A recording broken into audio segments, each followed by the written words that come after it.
So in this video, let's discuss some physical and chemical properties of phenols. Now, I will be discussing very simple, the most important property, physical property of phenols, which is solubility. The rest are quite easier ones, and the question comes mainly on solubility in this case. So solubility of phenols is, they are soluble in water, but they are less soluble as compared to alcohols. And that is because phenols have this benzene ring, which is hydrophobic, which is water repelling. So that's why these phenols, they are less soluble in water as compared to the alcohols. Okay, one thing. And if I talk about the boiling point, this is the solubility part. So they are soluble in water, but to lesser extent. Solubility in water, but to a lesser extent as compared to the alcohols. Now coming to the boiling points, see, they one thing I need to mention over here, that phenols also form hydrogen bonding, so that's why they are soluble in water. But the water repelling part, this benzene ring, causes it to be less soluble as compared to alcohols. But this hydrogen bonding causes the increase in boiling point. That means that your phenols are more higher boiling as compared to the halobenzenes, as compared to the toluene. And then this is the order of boiling point. So phenols are definitely higher boiling than than these compounds which I have mentioned, and that is again because of hydrogen bonding, that these molecules of phenols, they form hydrogen bonding with each other, and when they are soluble in water, they form hydrogen bonding with water. So these are the few physical properties, very simple ones but important ones, जिस पे mainly questions आते हैं. Physical properties. Now the more important ones are the chemical properties. So chemical properties are basically divided into three categories. So there are mainly three kinds of reactions that we study. In the same way as we did in the alcohols. So in phenols, as we know, हमने alcohols में पढ़ा था that the reactions involve cleavage of OH bond, OH part, and then whole alcohol molecule. Here also we have the reactions involving, the first one are the reactions involving cleavage of this bond, OH bond. Then second are reactions involving cleavage of this OH part from the benzene ring. That means this part, is part ki cleavage. And third are the reactions that involve whole benzene ring. Reactions involving benzene ring of phenol. Involving benzene ring. So पहले हम ये discuss कर लेते हैं one by one reaction. So first of all, let me come to the reactions involving cleavage of OH bond. That is the very first type of reactions. So first reaction I'm taking up.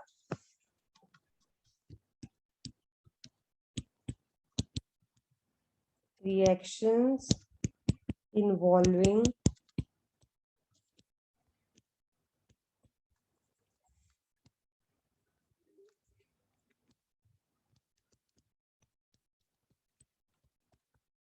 this bond cleavage.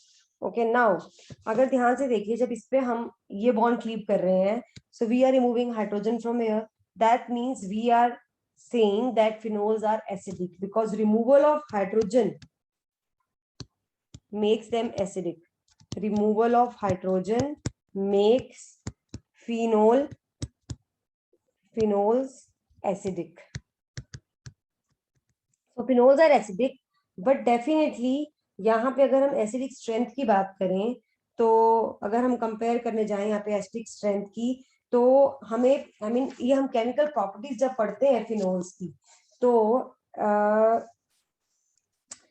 जो है उसमें हम comparison करते हैं हमेशा acidic strength का with that of the alcohols. तो वो जो पार्ट है वो मैं आपको थोड़ा सा यहाँ पे एक्सप्लेन कर देती हूँ कि they are acidic, phenols are acidic, but they are more acidic than alcohols. So this thing I'll explain over here. They are weak acids, but more acidic than alcohols. उसके बाद मैं इसकी reactions कराऊंगी. And the reason why they are more acidic than alcohols is because after the release of this proton, the ion form over here, which is known as phenoxide ion. This is phenoxide ion. This is resonance stabilized. यानी कि जो इसका negative charge है वो disperse हो जाता है benzene ring पे due to resonance, which makes phenols more acidic than alcohols. And मैंने उसमें बताया था अल्कोहल्स में अल्काइल ग्रुप होता है, उसका प्लस आई इफेक्ट होता है, प्लस इंडक्टिव इफेक्ट होता है, which makes that alkoxide ion less stable. That's why tertiary are less stable, less acidic than secondary and then primary. तो यहाँ पे फिनोक्साइड आयन जो है उसमें रेजोनेंस स्टेबलाइजेशन हो जाती है, तो नेगेटिव चार्ज जो होता है ऑक्सीजन पे that gets dispersed, which make them more acidic as comparative to your alcohols.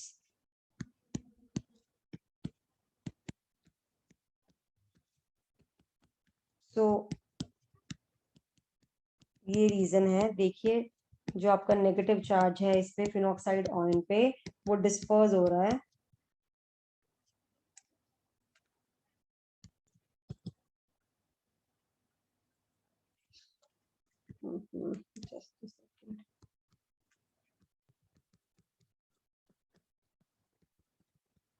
जिसकी वजह से आपके फिनोल ज्यादा एसिडिक हो जाते हैं. ठीक है, क्योंकि जो ये और मोर ओवर जो फिनोक्साइड आयन है वो फिनोल से भी ज्यादा स्टेबल है. इफ यू यहाँ पे पॉजिटिव चार्ज नहीं आएगा बिकॉज ऑक्सीजन पे 2 लोन पेयर तो हमेशा होते हैं, तो यहाँ पे पॉजिटिव चार्ज नहीं आएगा. ये है, this is the resonance stabilize structures. Moreover phenoxide ion phenol से ज्यादा स्टेबल है. कैसे? ऐसे कि जब हम फिनोल का रेजोनेंस स्ट्रक्चर बनाते हैं, यानी कि इसको यहाँ शिफ्ट करते हैं, देन वी नोटिस इसमें चार्ज सेपरेशन होती है. यहाँ पे अब पॉजिटिव चार्ज आता है. ये चार्ज सेपरेशन मॉलिक्यूल को अनस्टेबल बनाता है, जबकि फिनोक्साइड आयन में कोई चार्ज सेपरेशन नहीं है, ओनली नेगेटिव चार्ज का डिस्पर्सल है all over. So this makes phenoxide ion even more stable than the phenol, and hence phenols are acidic and more acidic than alcohols. अब हम कर लेते हैं इनकी रिएक्शंस. रिएक्शंस बहुत सिंपल हैं, जैसे हमने पहले की थी. 2 टाइप्स ऑफ रिएक्शंस करेंगे इसमें. फर्स्ट रिएक्शन, 2 रिएक्शंस करेंगे. रिएक्शन विद मेटल, एंड इसमें भी किसके साथ? सोडियम के साथ. हमने अल्कोहल के केस में मैग्नीशियम और एल्यूमिनियम के साथ, एल्यूमिनियम के साथ भी की थी. Here only with sodium.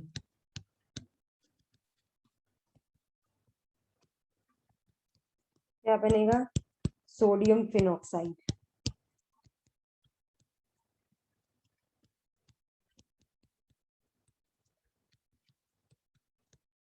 Correct, ये बनेगा. एंड एक और रिएक्शन है इसी में, वो भी कर लेते हैं. That is known as acetylation. In this मैं फिनोल को ऐसे लिख रही हूं, एंड आपका मैं यहाँ पे लिख रही हूँ एसिटाइल क्लोराइड, इसको भी मैं ऐसे लिख रही हूँ, उल्टा लिख रही हूँ।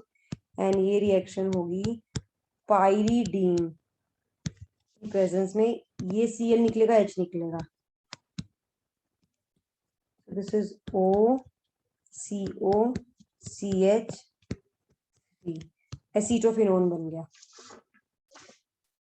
ठीक है, एसीटोफिनोन बन गया यहाँ पे। सो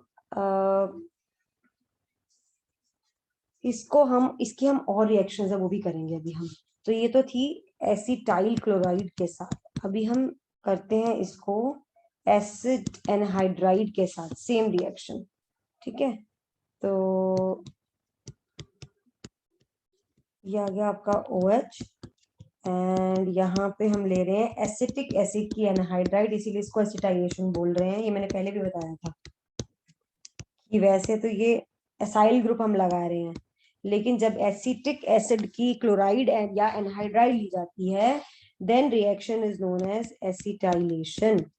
So concentrated H2SO4 when we use, so we will get acetophenone,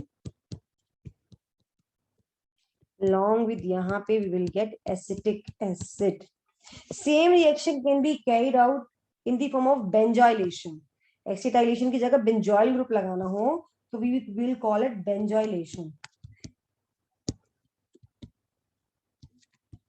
And reaction का नाम है इसमें, this is known as Schotten-Bamman reaction. Schotten-Bamman reaction name reaction है ये। जब इसको बेंजॉइल ग्रुप लगाते हैं, मतलब बेंजॉइलेशन करते हैं, तो बेसिकली हमने लेना तो यहाँ तो फिनोल ही लेना है, यहाँ पे हमने एसिटाइल क्लोराइड लिया था, उसकी जगह हम बेंजॉइल क्लोराइड लेंगे ना। What is benzoyl chloride? This is benzoyl chloride,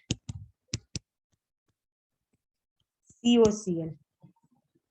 ठीक है, तो रिएक्शन सेम वे में होगी, OH plus Cl this, and ये रिएक्शन होगी सोडियम हाइड्रोक्साइड की प्रेजेंस में।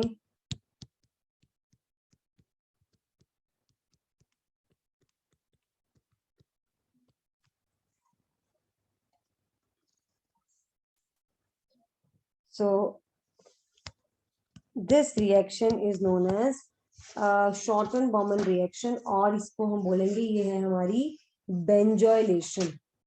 सो यहाँ पे जो ये कंपाउंड बना है, okay, this is not acetophenone, acetophenone तो COCH3 होता है, this is methyl benzoate. Acetophenone is this. So ये भी मिथाइल बेंजोएट बना, ये तो एस्टर बने हैं इसमें, और ये है this one is phenyl benzoate, phenyl benzoate. तो ये रिएक्शन जो है benzoylation is known as Schotten Baumann reaction. And the third reaction, एक और रिएक्शन भी है इसी में जिसमें एसिडिक करेक्टर है। देखिए ना, यहाँ पे भी हाइड्रोजन रिमूव हुआ है, हाइड्रोजन रिमूव हुआ है सब में, तो एसिडिक करेक्टर की बात कर रहे हैं हम, तो मतलब क्लीवेज ऑफ OH बॉन्ड की बात कर रहे हैं हम। तो यहाँ पे एक और रिएक्शन है which is carried out with alkalis like phenols को we treat them with sodium hydroxide which leads to the formation of sodium phenoxide। and जो ये सोडियम फिनॉक्साइड बना है, इसको हम यूज करके ईथर्स बनाते हैं, जो हम विलियमसन सिंथेसिस में भी करते थे। ईथर्स की एलिफेटिक के केस में हम क्या करते थे, सोडियम अल्कोक्साइड बना के उसको अल्काइल हैलाइड के साथ ट्रीट करते हैं, that was known as Williamson synthesis. So वही है, this one can be used to prepare ethers, aromatic ones. यहाँ पे एरोमेटिक एलिफेटिक जो मिक्सचर होते हैं वो वाले, एराइल एंड अल्काइल पार्ट दोनों के साथ। I will tell you how. So ये आपका बना सोडियम फिनॉक्साइड, इसमें आपने मिथाइल आयोडाइड अगर डालेंगे तो ये बन जाएगा आपका मिथॉक्सी बेंजीन और एनीसोन।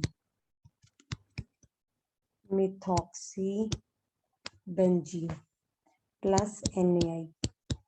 तो हम ऐसे ईथर्स बना सकते हैं। यहाँ पे आप डाल दीजिए इथाइल ब्रोमाइड, तो बन जाएगा इथॉक्सी बेंजीन।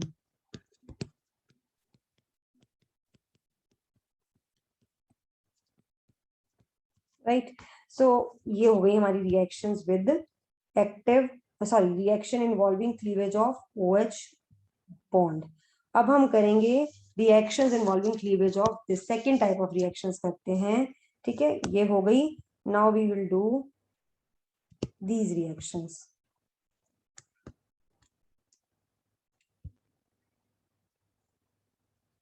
सेकेंड टाइप की, चलिए सेकेंड टाइप है रिएक्शंस इन्वॉल्विंग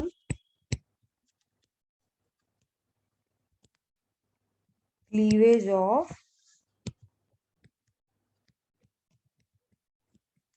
दिस बॉन्ड। ठीक है, ये ज्यादा रिएक्शन नहीं है। इसमें एक रिएक्शन है विद अमोनिया, तो जिसमें क्या बनेगा, एनिलीन बनेगा।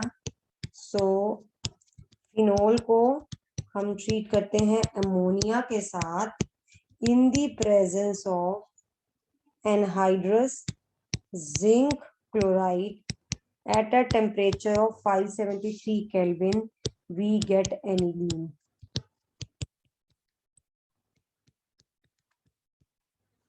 So this reaction is one reaction that involves cleavage of this bond. ये bond टूट गया यहाँ से और इसकी जगह NH2 लग गया। अब है एक और रिएक्शन जिसमें है विद फॉस्फोरस हैलाइड्स, जो हमने अगेन अल्कोहल्स में भी करी थी, विद फॉस्फोरस हैलाइड्स। अब ये रिएक्शन इतनी इजी नहीं है विद फॉस्फोरस हैलाइड्स। और अगर बेसिकली अगर मैं बात करूं हेलोजिनेशन, इसको मैं नाम रख देती हूँ हेलोजिनेशन का।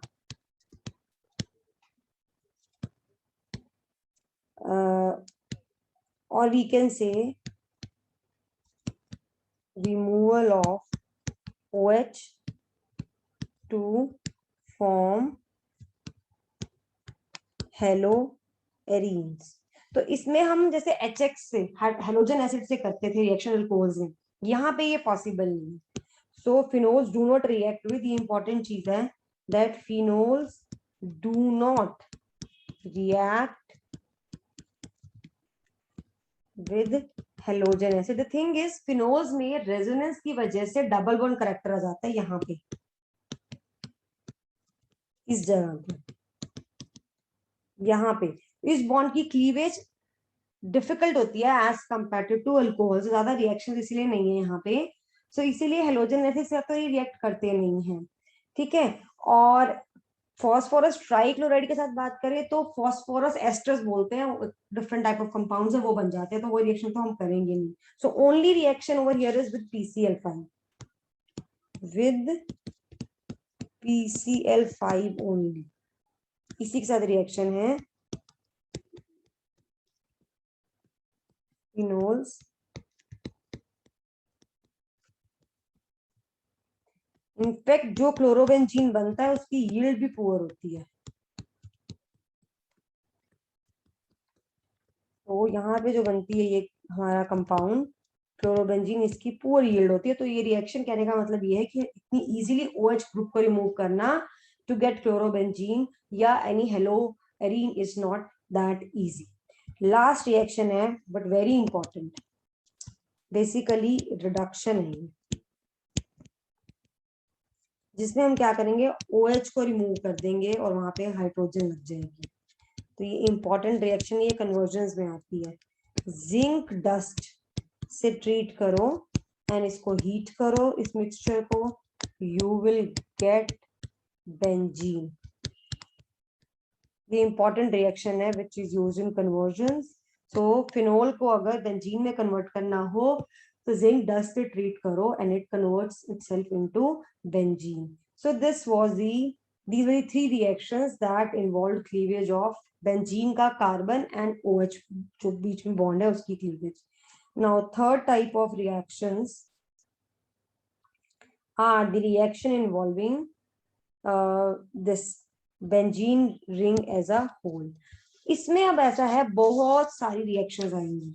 ये मैक्सिमम टाइप ऑफ रिएक्शंस जो है हम इसी में करते हैं which involve many reactions like halogenation होगी, सल्फोनेशन होगी. मैं ये रिएक्शंस के नाम बता देती हूँ क्या क्या होंगे. Halogenation, nitration, sulphonation, Friedel Crafts reaction, फिर गोल्ड-श्मिड रिएक्शन एक नेम रिएक्शन है, रीमर-टीमन हमने करी थी, कपलिंग रिएक्शन है formaldehyde के साथ, thallic anhydride के साथ. So there are many reactions when it comes to third type, which is reactions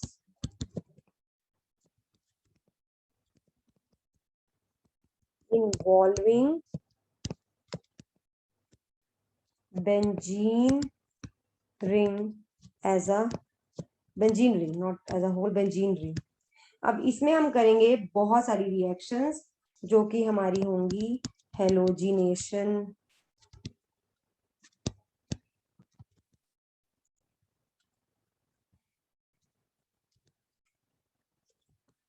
then you will do nitration,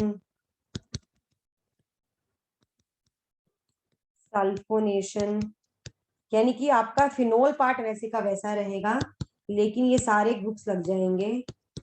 then Friedel Crafts reactions हैं. देन आप करेंगे एक reaction known as Kolbe Schmitt reaction.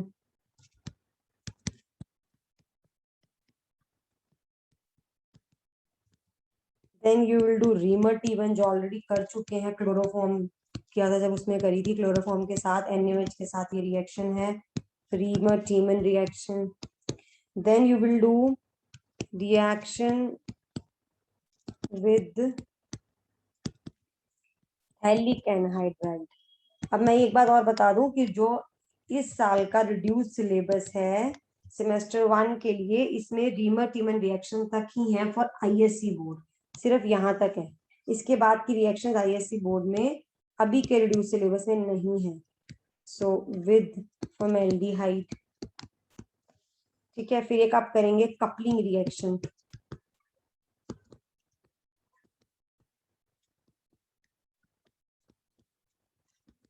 फिर आएगी इसमें reaction आएगी एक अगेन रिडक्शन रिएक्शन आएगी एक जो अभी करी थी जैसे वैसी है, पर उसमें बेंजीन के ऊपर रिडक्शन है क्योंकि ये रिएक्शन बेंजीन रिंग की है. पिछली में हमने क्या किया था, इसमें हमने इसको OH को रिमूव करके हाइड्रोजन लगा दिया तो हमने बोला रिडक्शन हो रही है यहाँ पे. बट यहाँ पे क्या होगा, बेंजीन रिंग पे रिडक्शन होगी. सो साइक्लोहेक्सेनोल बनेगा. देन आप करेंगे इसमें एक रिएक्शन जिसको बोलते हैं fries rearrangement.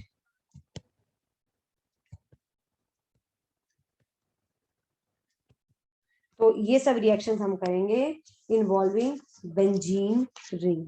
But before doing up these reactions we need to study certain important facts about your phenol. उसके बाद ये रिएक्शन करना सही है. जो मैंने एक बार बता दी एसिडिक करेक्टर, वो तो हमने डिस्कस कर लिया फिनोल्स का क्यों है, क्योंकि फिनोल में भी रेजोनेंस स्टेबलाइजेशन है, फिनॉक्साइड में भी है, लेकिन phenoxide ion is more stable, resonance stabilize, more resonance stabilized as compared to phenol. That's why phenols are acidic and more acidic than alcohols. ये मैं करवा चुकी हूँ.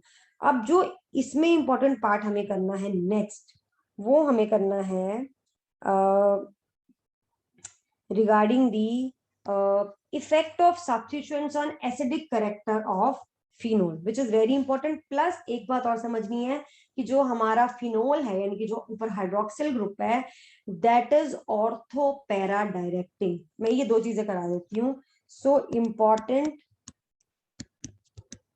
कॉन्सेप्ट्स हैं ये जो मैं अभी डिस्कस कर रही हूँ, एंड फिर हम रिएक्शंस बाद में करेंगे जो बची हैं. इंपॉर्टेंट कॉन्सेप्ट्स हैं ये.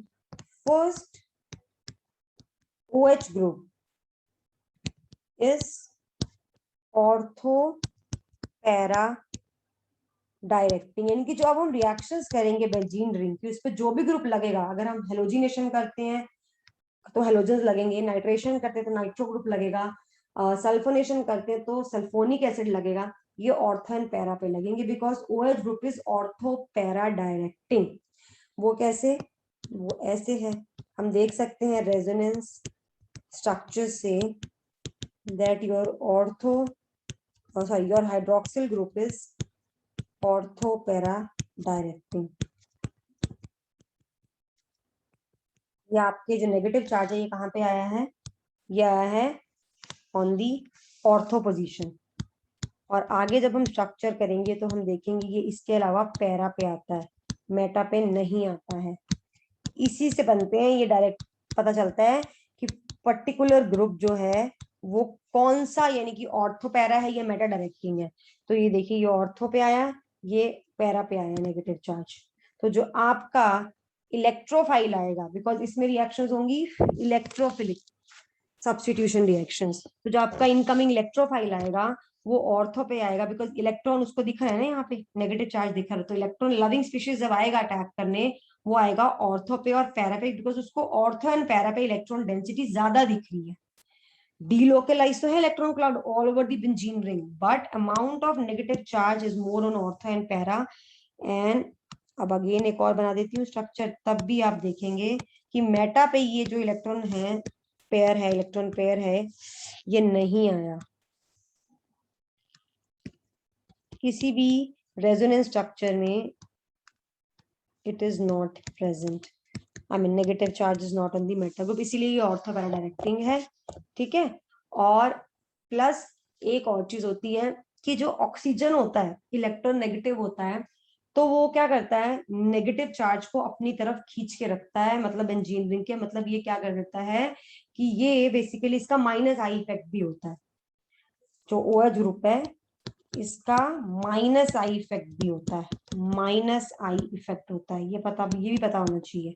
यानी कि ये थोड़ा सा इलेक्ट्रॉन्स को अपनी तरफ पुल करके रखता है, because oxygen is electronegative, because oxygen of OH is electro negative. तो ये दो चीजें हैं। थर्ड इंपॉर्टेंट करेक्टर है, इंपॉर्टेंट बात है, that is effect of substituents on acidic character of phenols। ये बहुत इंपॉर्टेंट कॉन्सेप्ट है, एसिडिक कैरेक्टर ऑफ फिनोल्स। देखो, अब ये बात को यहाँ पे ये खत्म हुई, अब हम बात करें एसिडिक कैरेक्टर की फिनोल्स की। इसमें इंपॉर्टेंट बात ये है, एसिडिक कैरेक्टर के लिए हमें क्या चाहिए? एसिडिक कैरेक्टर के लिए हमें ये चाहिए कि जो हमारा फिनोक्साइड आयन बन रहा है after the removal of hydrogen ion, ये जितना स्टेबल होगा उतना एसिडिक कैरेक्टर ज्यादा होगा पर्टिकुलर फिनोल का हमारे। अब हमने ओनली फिनोक्साइड है जब, जिसमें कोई भी इलेक्ट्रॉन विड्रॉइंग नहीं है, तो हमने समझ लिया कि कैसे एसिडिक कैरेक्टर जो होता है वो क्यों होता है, क्योंकि फिनोक्साइड आयन स्टेबल होता है। अब बात आ जाती है, दो तरह के ग्रुप्स होंगे, एक होंगे इलेक्ट्रॉन विड्रॉइंग और एक होंगे इलेक्ट्रॉन डोनेटिंग, जहां पे भी लगे होंगे ऑर्थो पैरा या मेटा पे। तो एक होंगे इलेक्ट्रॉन विड्रॉइंग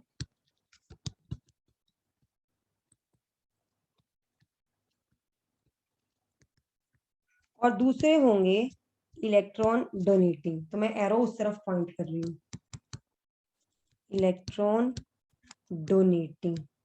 जो विड्रॉइंग होंगे डेफिनेटली वो नेगेटिव चार्ज को अपनी तरफ पुल करके, maybe through minus I effect, and then resonance में भी पार्ट लेते हैं, कुछ ऐसे होते हैं।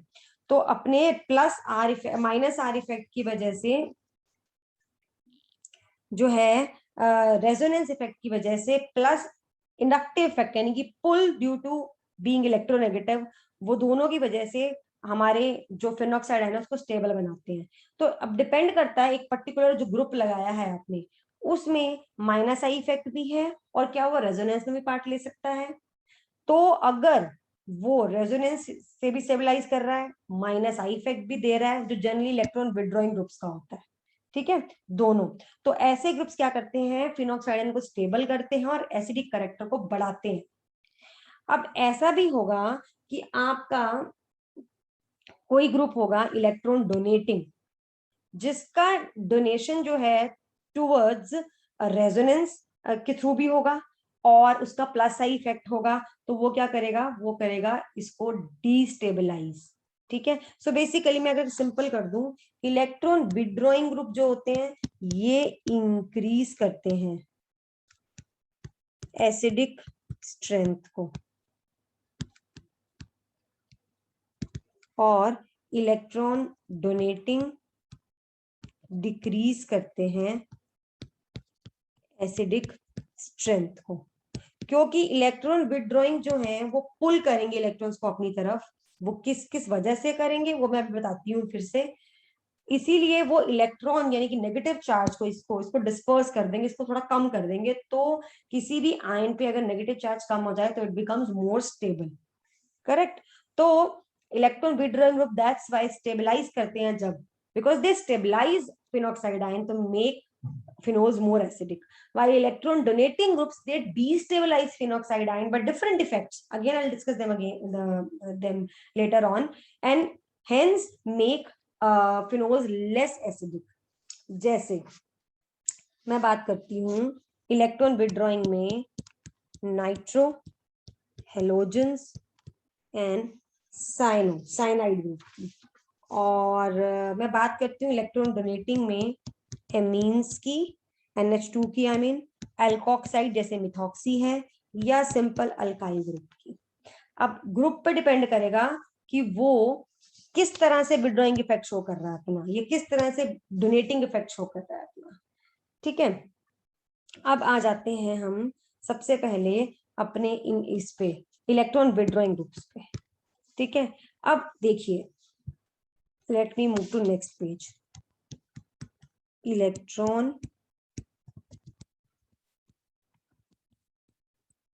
withdrawing। इसमें सबसे पहले नाइट्रो ले लेते हैं। जो आपका नाइट्रो है इसका माइनस आई इफेक्ट भी है, मतलब नाइट्रोजन बीइंग इलेक्ट्रोनेगेटिव ये वो भी उस तरह से भी पुल करता है, एंड ये रेजोनेंस में भी पार्ट लेता है, रेजोनेंस स्टेबलाइजेशन में भी पार्ट लेता है।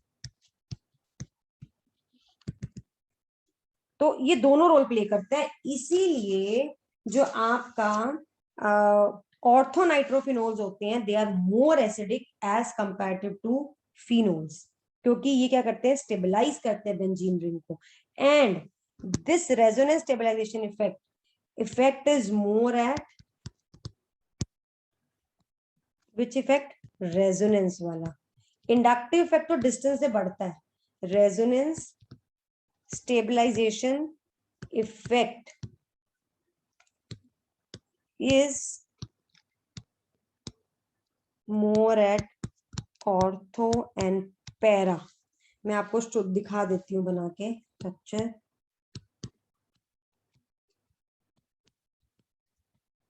जब आपका नाइट्रो ग्रुप ऑर्थो पे लगा हो तो क्या होता है, देखिए,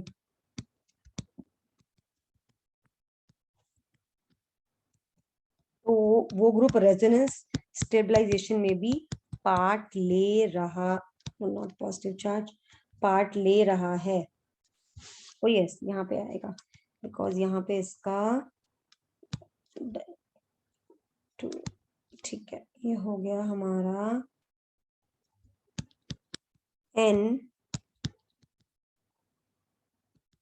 नेगेटिव, एंड ये तो ऑलरेडी ही नेगेटिव था, तो ये basically just a second part ले रहा है रेजोनेंस स्टेबलाइजेशन में। जस्ट अ सेकेंड,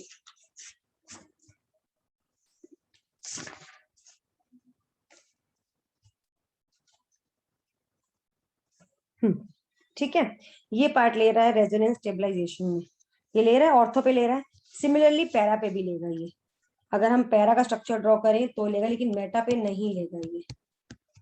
अगर ये मेटा पे प्रेजेंट होगा, देखिए I will show you, charge Meta,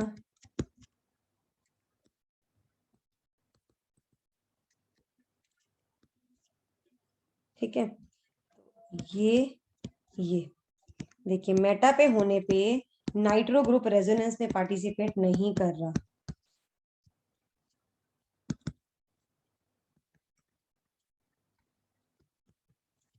it is not playing any role in resonance, कोई रोल प्ले नहीं कर रहा, इसीलिए इफेक्ट ऑर्थो एंड पैरा पे ज्यादा था। मैं पैरा पे भी दिखा देती हूँ करके, नेक्स्ट पेज पे कर लेते हैं।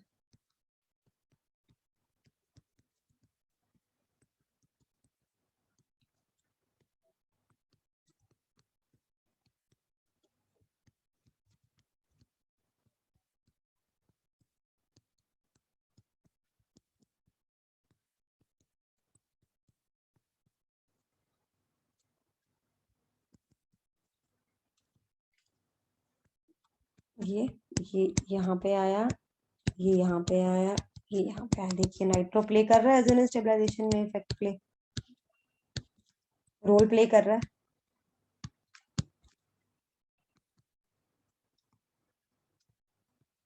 1 2 negative,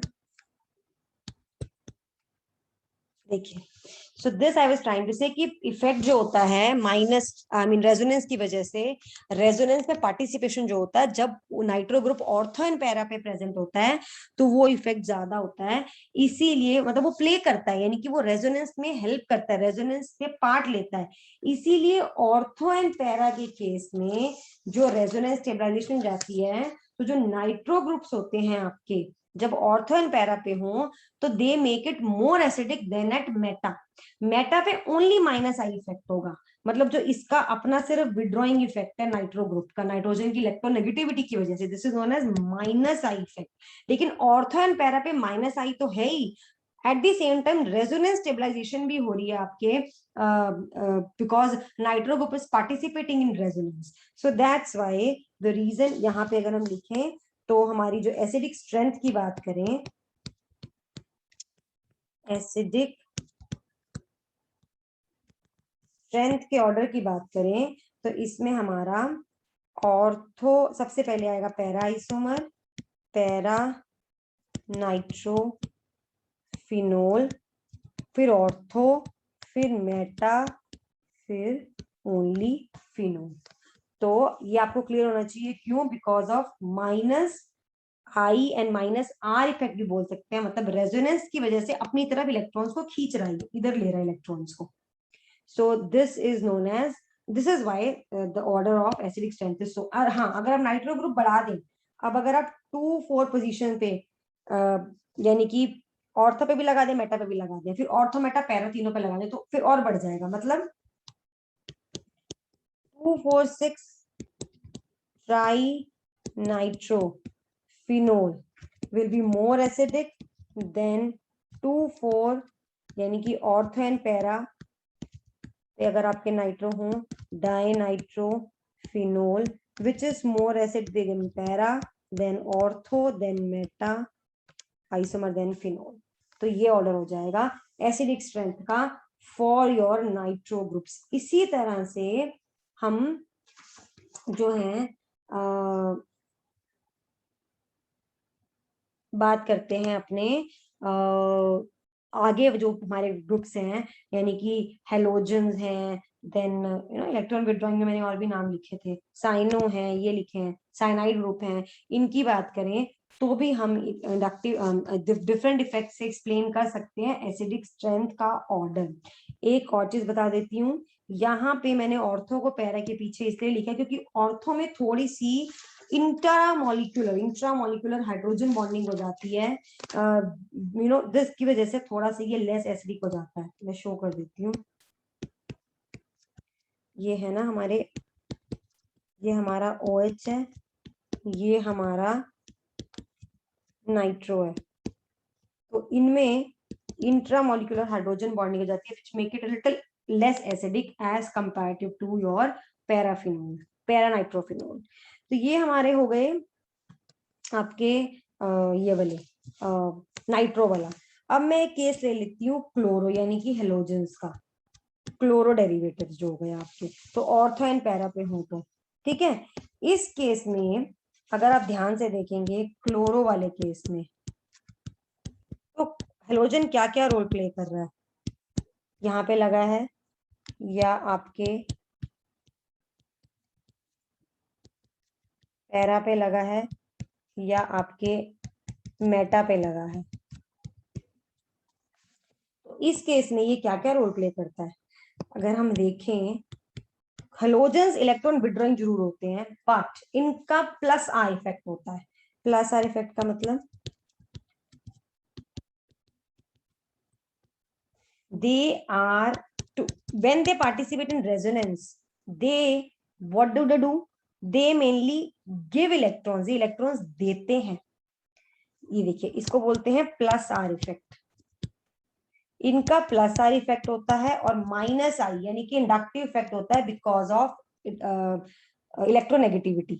So they withdraw electrons because of minus I, but they at the same times when they participate in resonance, they give electrons, they give electrons, जिसकी वजह से ये बेंजीन रिंग को, आई मीन ये फिनॉक्साइड आयन को जो है इसको और अनस्टेबल कर देते हैं। एंड प्लस आर इफेक्ट की वजह से ही इनके, अगर हम एसिडिक स्ट्रेंथ को कंपेयर करें तो यहाँ पे जो ऑर्डर है वो ऑर्डर है ortho, Meta, para and phenol. अब ये क्यों है बताती हूँ। देखो मैंने बोला प्लस आर इफेक्ट तो क्या कर रहा है, डिस्टेबलाइज कर रहा है, तो इसका तो रोल खत्म। मतलब अब ये बेसिकली अगर मैं बात करूं ऑर्थो और पैरा पे ही होता है ये प्लस आर इफेक्ट, मेटा पे तो होता ही नहीं है। तो इसका मतलब this makes ortho para less stable as comparative to meta isomer, क्योंकि प्लस आर इफेक्ट सिर्फ हमने देखा है जब रेजोनेंस में पार्टिसिपेशन होता है किसी ग्रुप का, तो वो एट ऑर्थो एंड पैरा होता है, मेटा पे नहीं होता। मैंने पीछे नाइट्रो के केस में समझाया था। तो उसमें माइनस आर था तो वो स्टेबलाइज कर रहा था, इसमें प्लस आर है ये डिस्टेबलाइज कर, that means ortho and para isomer become less stable as comparative to meta. लेकिन एक और इफेक्ट है minus I effect. Minus I effect जो होता है वो डिस्टेंस के साथ डिक्रीज करता है। तो माइनस आई इफेक्ट जो है वो मैक्सिमम है एट ऑर्थो, ठीक है, फिर मेटा पे, फिर पैरा पे। इसीलिए ortho isomer becomes more stable then meta isomer. और ऑर्थो जो हमारा आयन है, ऑर्थो पे जब फ्लोरीन प्रेजेंट है तो that makes it more acidic, that's why ortho सबसे पहले आया, फिर मेटा, फिर पैरा एंड देन फिनोल। यानी कि यहाँ पे माइनस आई इफेक्ट ने रोल प्ले किया है, इसने स्टेबलाइज किया है, एंड प्लस आर ने डीस्टेबलाइज किया है। क्योंकि प्लस आर ने डीस्टेबलाइज किया है इसीलिए पैरा वाला सबसे पीछे चला गया। और प्लस आर के अलावा minus I effect decreases with distance, minus I is maximum here because inductive effect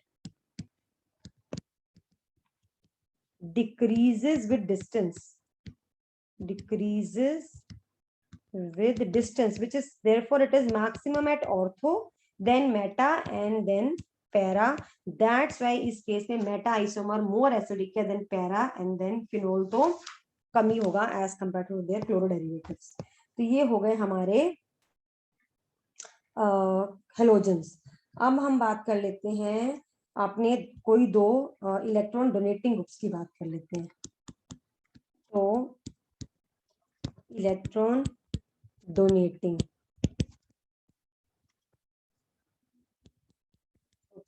ठीक है, इसमें हम आ जाते हैं अपने मिथाइल पे सबसे पहले। ये अब अगर मैं बात करूं इसमें मिथाइल की, तो methyl has plus I effect, बाकी इसका रेजोनेंस से किसी से कोई यहाँ पे हम बात नहीं करेंगे, हम सिर्फ इसके प्लस आई इंडक्टिव इफेक्ट की बात करेंगे, ठीक है। तो इसका होता है plus I effect. So it you know वो हमने हाइपर कंजुगेशन वाले स्ट्रक्चर्स पढ़े थे, उसके थ्रू प्लस आई इफेक्ट हमने पढ़ा था। इसका इंडक्टिव इफेक्ट होता है, सो ऑब्वियसली इंडक्टिव प्लस हो तो वो डिस्टेबलाइज करता है रिंग को, फिनोल साइड आयन को डिस्टेबलाइज करेगा। दैट मीन्स ये सारे के सारे मिथाइल वाले डेरिवेटिव्स, ये आइसोमर्स, ये सब फिनोल से कम एसिडिक होंगे। First of all very important चीज, ये फिनोल से कम एसिडिक होंगे। अब आ जाते हैं Meta, para and ortho isomers पे। तो इसमें अगर मैं ऑर्डर की बात करूं, सबसे ज्यादा तो फिनोल एसिडिक होगा, फिर इसमें आपका मेटा आइसोमर होगा, फिर आपका इसमें होगा पैरा आइसोमर, एंड फिर इसमें होगा ortho isomer. Ortho and meta, इसका रीजन तो यही है कि ऑर्थो पे प्लस आई इफेक्ट सबसे ज्यादा होता है, because plus I effect distance के साथ कम होता है।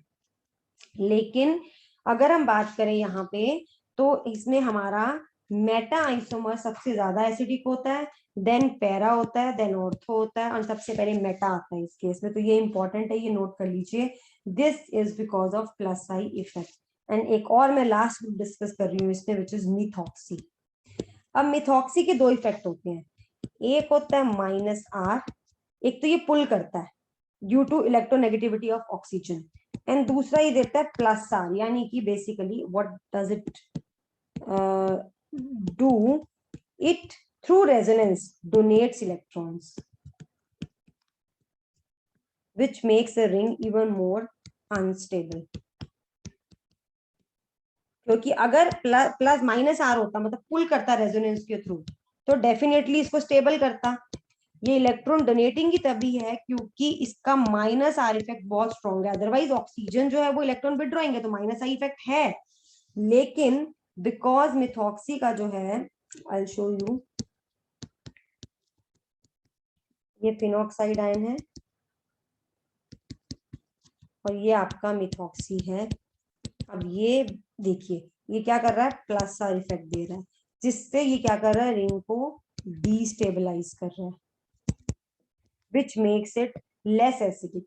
तो यहाँ पे अगर हम बात करें तो हमारा फिनोल सबसे ज्यादा एसिडिक होगा, फिर उसके बाद हमारा मेटा आइसोमर आएगा, फिर ऑर्थो आएगा, एंड फिर नहीं, रॉन्ग, सबसे ज्यादा इसमें हमारा एसिडिक होगा फिनोल, फिर हमारा मेटा आइसोमर होगा, फिर ऑर्थो, फिर पैरा आइसोमर। इसका रीजन है प्लस आर इफेक्ट मेटा पे कम होगा, मेटा पे तो होता ही नहीं है, हमने देखा रेजोनेंस में जब कोई ग्रुप मेटा पे प्रेजेंट है तो रेजोनेंस में वो पार्टिसिपेट नहीं करता, तो दैट मेक्स ये मोर एसिडिक।